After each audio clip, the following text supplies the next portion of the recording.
Welcome back to the Emerging Tech Horizons podcast. This is the second part of our two-part episode where we talk to Moshe Schwartz about the National Defense Authorization Act.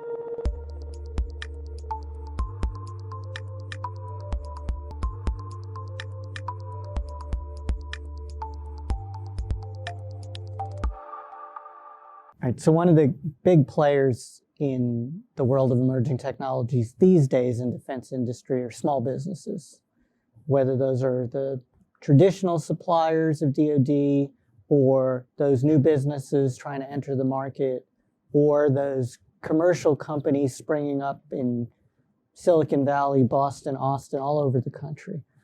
What's in the bill for small businesses? There are a few provisions, and by the way, every year there is small business language in this bill. Okay, small business is a recurring theme in the NDAA. So I'll just mention a few. One is expanding the mentor-protege program. So the mentor-protege program, in short, is designed to help small businesses by connecting them with larger big businesses so they can be proteges. So the big guy is the mentor. Exactly. And in theory, doing what? Helping them learn the ropes, right? There are incentives for the large companies to do that, right? They get credit for it. And so this year, it was expanded to cooperative or partnership intermediary agreements. So you can do a mentor-protege arrangement in a cooperative agreement. That didn't exist before. So what does that do? Okay. So in a cooperative agreement arrangement, what it does is it allows the small business to still benefit from being connected to a large company when it wouldn't be able to because of just the contract type in essence. So it just opens the aperture for more opportunities. So even if the small business has some pre-existing work with large businesses, it can still participate in this program. Right. What else? So, and this was in both the House and Senate version. Whenever you see something in both the House and Senate version, you know it really has traction. You should be deeply suspicious. Deeply suspicious. Okay. Right? You should always be deeply suspicious. But what this one did is it said, if small businesses are not paid within 30 days of when they are supposed to be paid by agreement by a prime contractor, right? So if prime contractor is supposed to pay the small business and they're more than 30 days late from the date that they're supposed to pay, then the contracting officer has some authorities, right? And the biggest authority, the government contracting officer can, if they determine it is basically an unjustifiable delay in payment, they could use that in past performance of the prime contractor. Or in other words, they could say, when we are going to award future contracts and look at your performance, we're looking at your track record. We're looking at your track record here. Now, there has to be that judgment because sometimes there could be very good reasons why a prime is not paying a subcontractor. The most obvious good reason is there's an actual dispute as to whether the subcontractor performed. Did the work. Right. Did you do the work? Did you do it as you were supposed to? Did you deliver it to us on time? Right. So there could be reasons there. But this still gives the contracting officer the authority to basically make that judgment and weigh in and, in short, pressure the prime contractors through the past performance. And the prime contractors are required to work with the contracting officer on the issue. That didn't exist before. So that's another one. I would say another one is there are goals that are aspirational goals, but they're more than just theoretically aspirational for meeting certain thresholds, like what percentage of contracting dollars go to woman-owned businesses, go to minority businesses.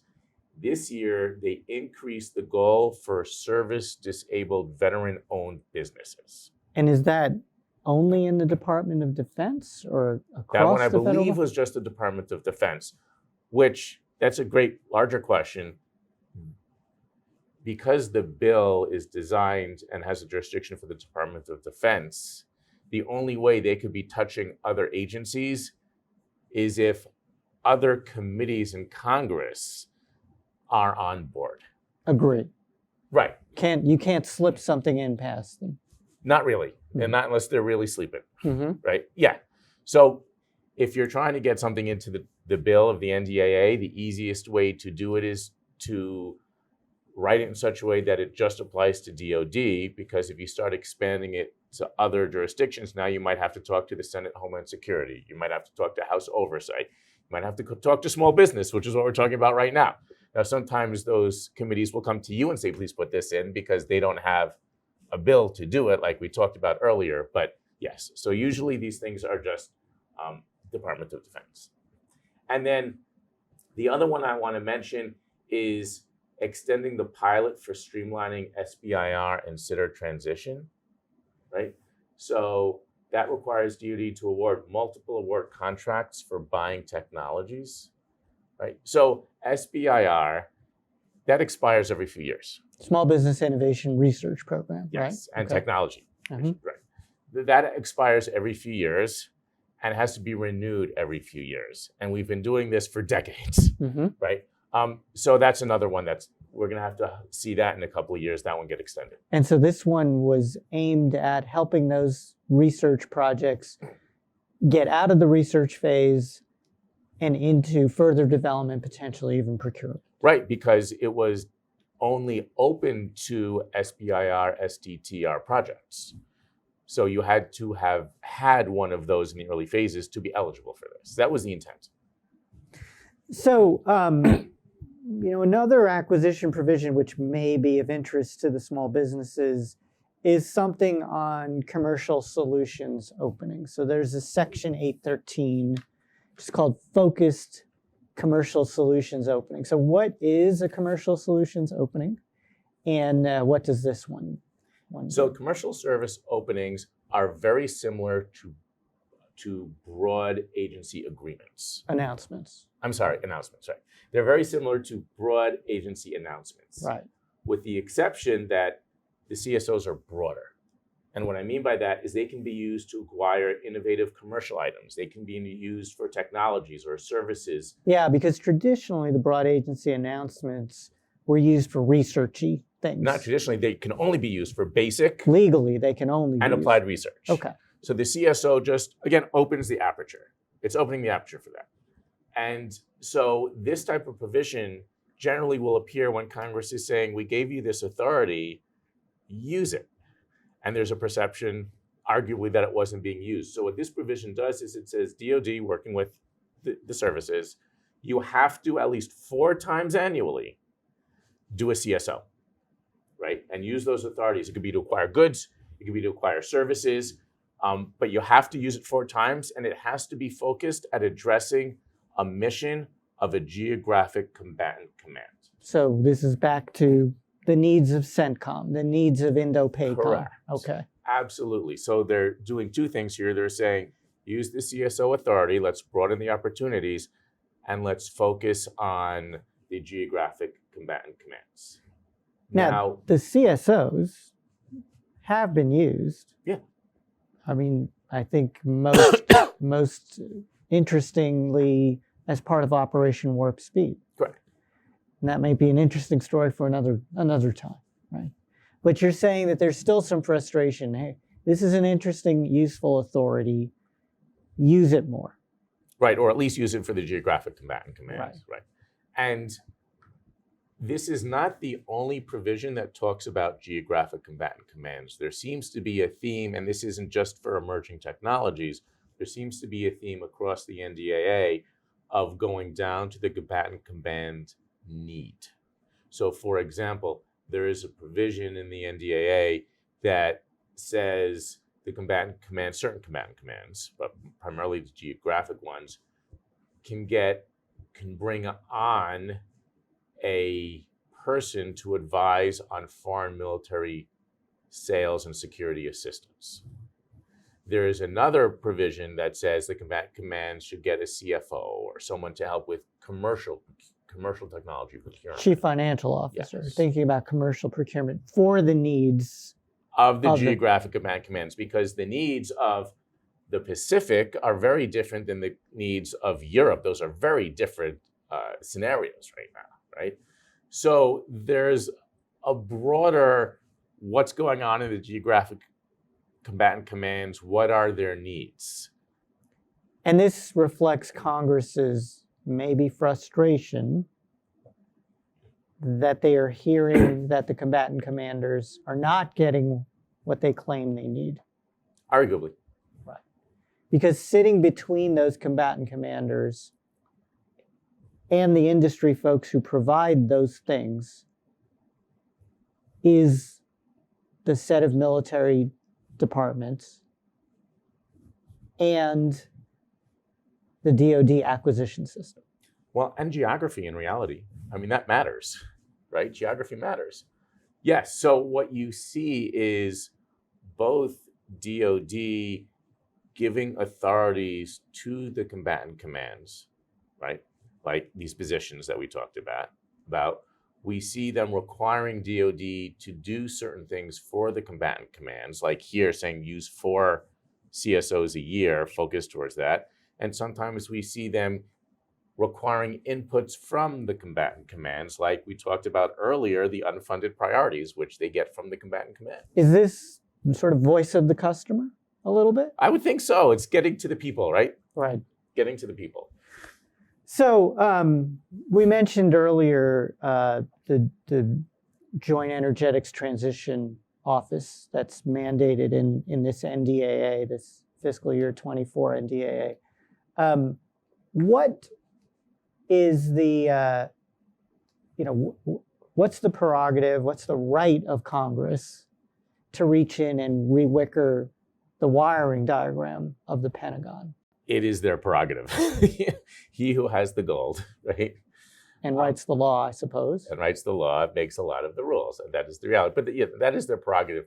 And it's a prerogative that they use, right? So we talked earlier about the breakup of acquisition technology and logistics into the undersecretaries of research and engineering and the undersecretaries of acquisition and sustainment, right?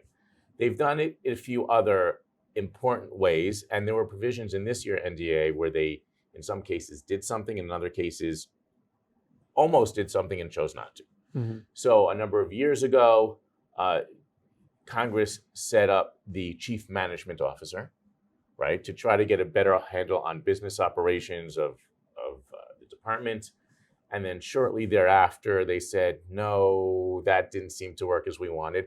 And they disbanded the Office of the Chief Management Officer. Changed their minds. Changed their minds. In this year's bill, there was language to potentially have it, bring it back. They declined to do that. That was dropped in conference, right? So one wonders what message was being sent there. So that was one example. A number of years ago, in an effort to get a better handle on cost estimating, they took the office that DoD had and they named it basically the CAPE, Cost Analysis, Program Evaluation. And they gave it more authorities and a report that they were to get every year on how things were doing and a lot of stuff there. Congress created that office. Congress created that office. Absolutely. There was a provision this year that would have diffused a lot of that authority and disbanded it, and they declined to do that. They ultimately said, no, we're not going to do that. But clearly Congress had an issue of what was going on in the office. In the office, and I'm not sure what clearer message you could send than having draft legislation or pass legislation actually from one of the chambers and declining to do it. That is a powerful message of, but we can if we want to. And that's a message that should be listened to. Whatever that is, listen to the message and try to solve that. There were a couple of examples where they did a couple of things. For example, they legislated the establishment of Defense Innovation Unit. Now, they already have the Defense Innovation Unit. So DIU is the group that DIU. works out in Silicon Valley and works with venture-backed firms, emerging new high-tech firms. Yeah. Right. And they're not just in Silicon Valley. They have an office in Austin. They have an office in Boston. They, of course, have an office in DC. So they're in a lot of those places. They also have some real influence in the department. So, for example, they're leading one of the governance organizations for Replicator. The drone program. Yeah. Right. That Deputy Secretary of Defense Kathleen Hicks announced at the Emerging Technologies Conference. She did. She did. Yes, it all comes back together, doesn't it? And so they put that in legislation. Now, one could say, why put it in legislation if it already exists? If it already exists. Well, one thing it does is it doesn't let you disestablish it. Because you're required to have it. Because you're required to do it now. Another thing that it does is and I don't know if this was their intent or not, it may have been, is to say, we really like DAU, so I know you established it, but we want to energize it or turbo it or really give them some of the political clout. It does that as well. So if Congress says there shall be this office, then the Department of Defense at least has to comply to some level and create such an office. Yes. If Congress says nothing, the Department of Defense can still create offices as it sees fit to do its job. Yeah, like they did with DIU. Absolutely, or the Strategic Capital Office, which is now in legislation because of this year's NDAA. Right. They just did that. I don't think there's actually a piece of legislation that says there shall be a DARPA. That's an interesting research question. So we'll have to get. I believe the answer is there is not. That may be. But it's happily existed for over 50 years. And doing well without legislation. Right.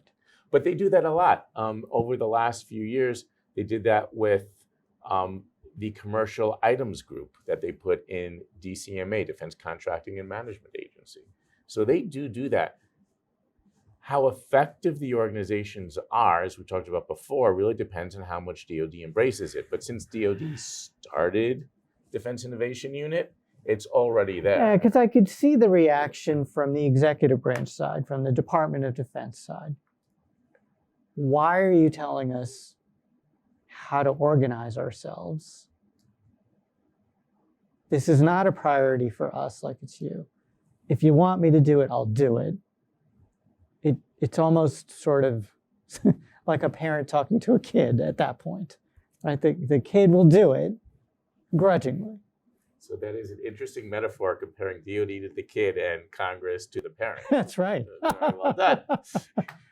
But I think that is the point to a lot of it, right? So in industry, companies respond to their consumers or potential markets or to investors.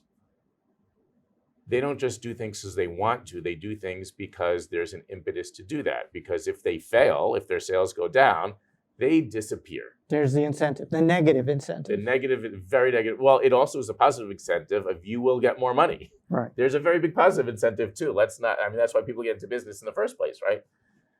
So there is an outside influence. What does DoD respond to? Who do they have to respond to? It's only Congress. There is no natural, inherent stimulus that will push DoD or force DoD to reorganize. Companies reorganize all the time, right? Now, sometimes you'll get great leaders who will say, yes, we need to do this.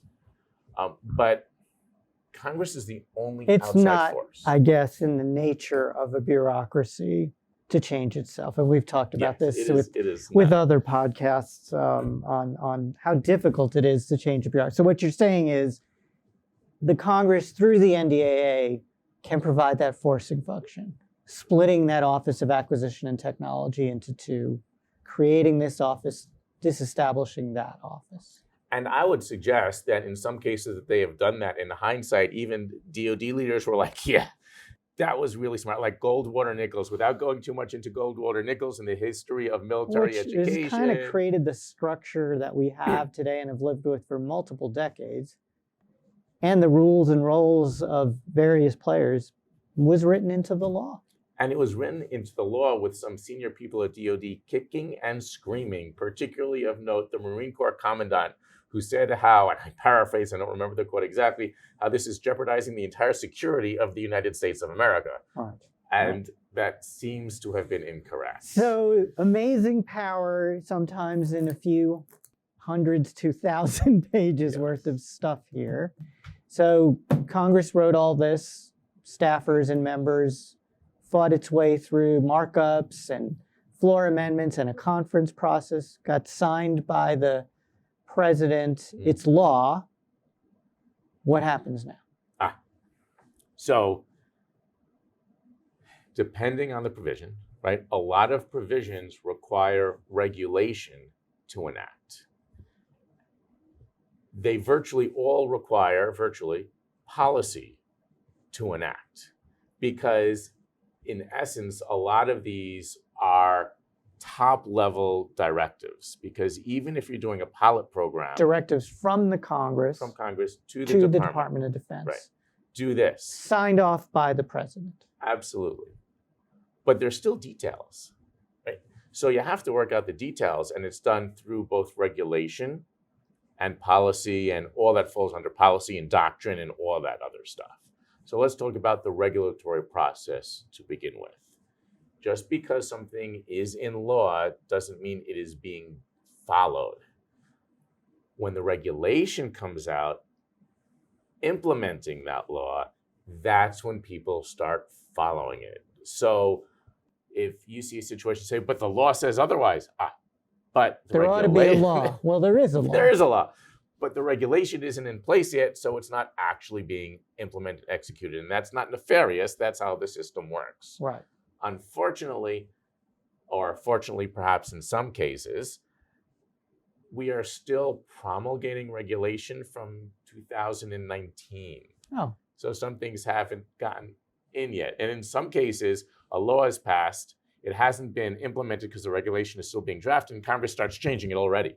So we haven't even caught up with what we've done in the past. And I would imagine in a few hundred pages of provisions of laws, there's things that are just never done, never followed up on to any real practical extent. Yes, no, absolutely. And some of them can't be. And some of them get outdated very quickly. And it's so hard to track all these because you mentioned, 2,000 pages of the NDA or something like that. Now multiply that by every year. So over the last 20 years, you're talking about 40,000 pages. How do you track all that, right? It's somewhere in law. Sometimes it's in notes. That's a whole nother conversation that will put everyone to sleep. But it's really hard to track. So these regulations is how these get implemented, and that's when the rubber meets the road. So someone in the Pentagon, some people in the Pentagon are now absorbing all of this stuff in the NDAA. Yes. And establishing offices, I assume, getting people to write reports, putting out regulations, whatever they're being told to do. But like you said, sometimes these processes take a long time. And we've seen a few examples in what we've talked about of, well, this is clearly a case of Congress being frustrated with the way things were going. So how is Congress now going to monitor what's happening with the stuff in this? Not very well, if I may. It is very difficult to do that. And it's very difficult to do that for a number of reasons. One is the sheer volume of things to track. One of them is the turnover in Congress of staff and members, right? So institutional knowledge. And one of them is the workload of current issues and crises that need to be dealt with both in the department and Congress that distract from that, right? So you have to put together another NDAA. We do have a couple of wars going on overseas, not that the U.S. is involved in, but supporting, right? The same staff and committees and members who just put out this product, the FY2024 NDAA, are almost immediately turning to 25 NDAA. Absolutely. And their inboxes are filled like everyone else's, and there are current events. And they're supposed to do oversight, right? And they're supposed to communicate with industry and constituents and all of that, which is the role of Congress. Absolutely. So it becomes difficult to watch over. It becomes very difficult to watch over. But so with regulations, for example, DOD puts out the status of all the regulations, and you can look it up, right? There's a page on the internet that you can go to that DOD keeps updated all of their open cases. You know, there's for the DFARS, Defense Federal Acquisition Regulation, all their open cases and what the status is. There's also a similar page for the Federal Acquisition Regulation, which applies to all of government, right? So the federal acquisition. So you can monitor the progress of the law becoming a regulation, which might affect your company. Yeah, and and here's an important part about that process. Sometimes things are implemented immediately. So for example, the day of this taping, the provision in the 24 NDAA on acquisition authorities for Ukraine, Taiwan, and Israel, DoD issued a class deviation saying it's now live. Class deviation is a regulatory statement or something. Yes, it says that we're not going through the normal regulatory process. We are starting today. So it is now live today, or for those watching, a week ago when we taped this. Right? That's one thing. It's not done very often, but it does happen in certain instances. The other thing can be done is they could do an interim rule, which means we are creating the rule. It starts today. We've drafted and all of that. But there is still a public comment period where anybody in the public can comment. So that's where industry's voice can be heard. Yeah, right. Absolutely. And not just industry, right? Anyone's. It's open to the public, yeah. Right. And they will then take that and consider it, usually put out information on what the comments were. And you can access all the public comments. You can go to public meetings when they have public meetings and see the presentations and access it. And that frequently will, to varying degrees, influence changes to it. Right. Or you can go through the regular process. And the regular process is they develop a proposed rule. They put it out for public comment for 30 days, 60 days.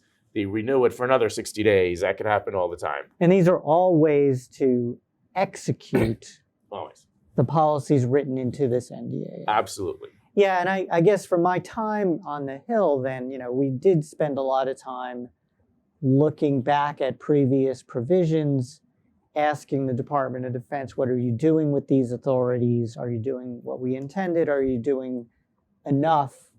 And that manifested itself in meetings, either between staff or with members or formal hearings, or it led to more language. Yeah. Right? Letters or more provisions and more NDAAs trying to drive the Department of Defense to do whatever it was that Congress was envisioned. And so all of that now, that regulatory process, that oversight process, that absorption process in the executive branch is just turning on now.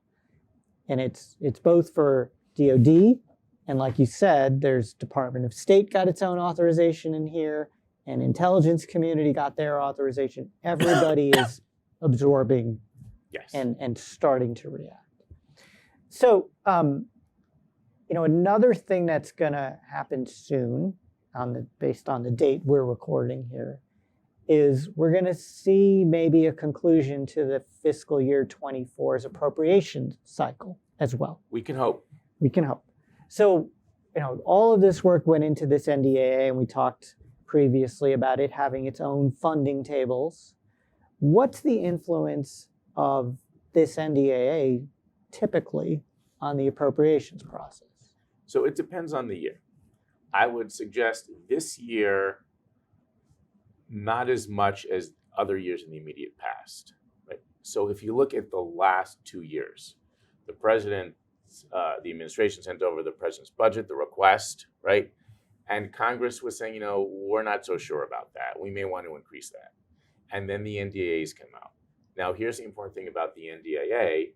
When the NDAA passes the House and the Senate, even before it passes everybody, it is invariably bipartisan, right? It gets a lot of bipartisan support.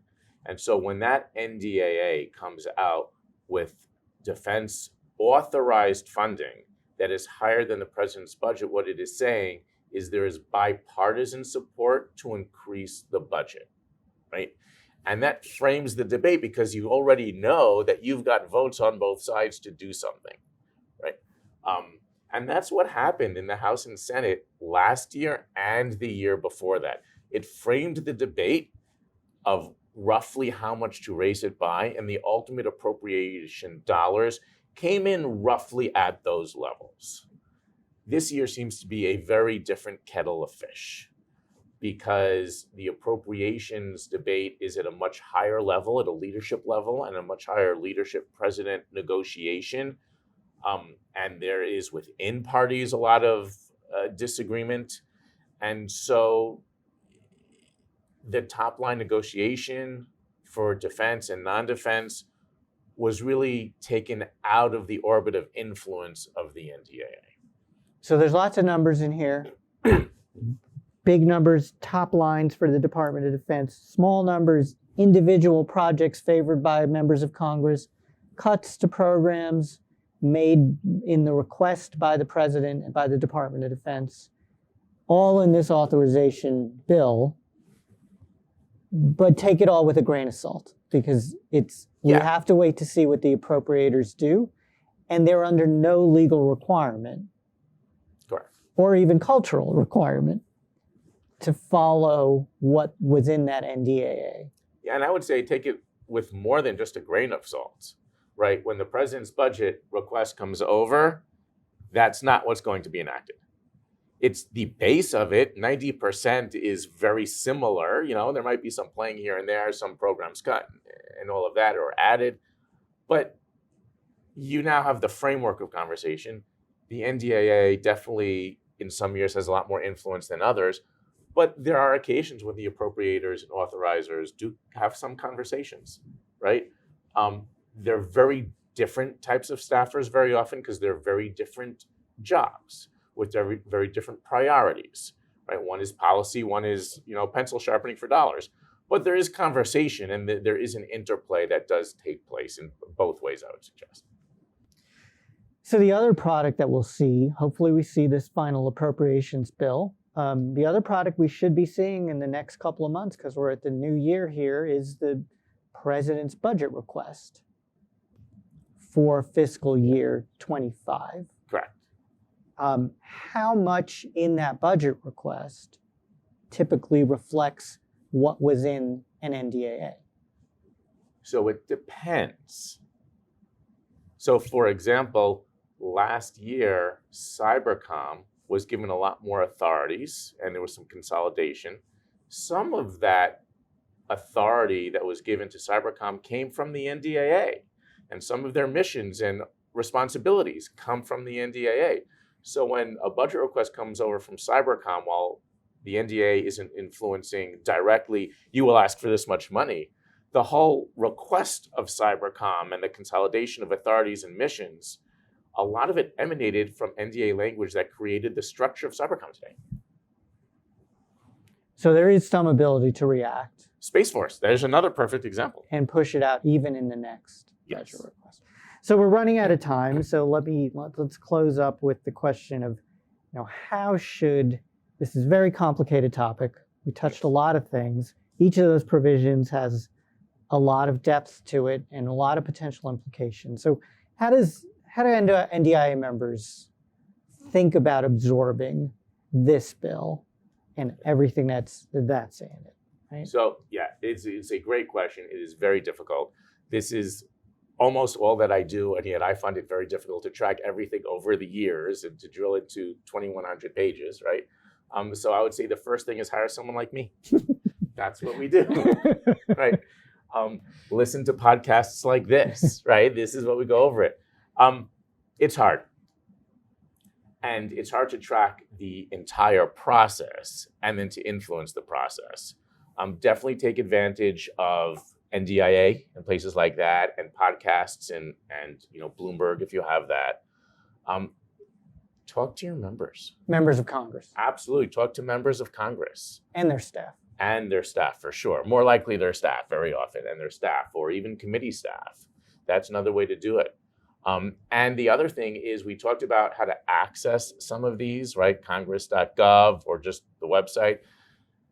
I think that is critically important. So for example, if you are very interested in hypersonics, pull up the PDF and do a word search on it, and you will find the hypersonics provisions. If you're very interested in quantum, do that. And with definitely the communities, the working groups, the divisions, the chapters at NDIA have meetings where they do absorb, discuss the implications. You're very involved, for example, in the procurement division, and those folks get really into the weeds of the legalese of the contracting provisions and how that's going to affect defense industry. The small business division does a lot of work in tracking all of the small business provisions we've talked about. So then, NDIA and ETI can be helpful in this absorbing of what's in the National Defense Authorization. Absolutely. The last procurement division meeting that we had, we went through about 25 provisions of the 25 most important provisions for procurement.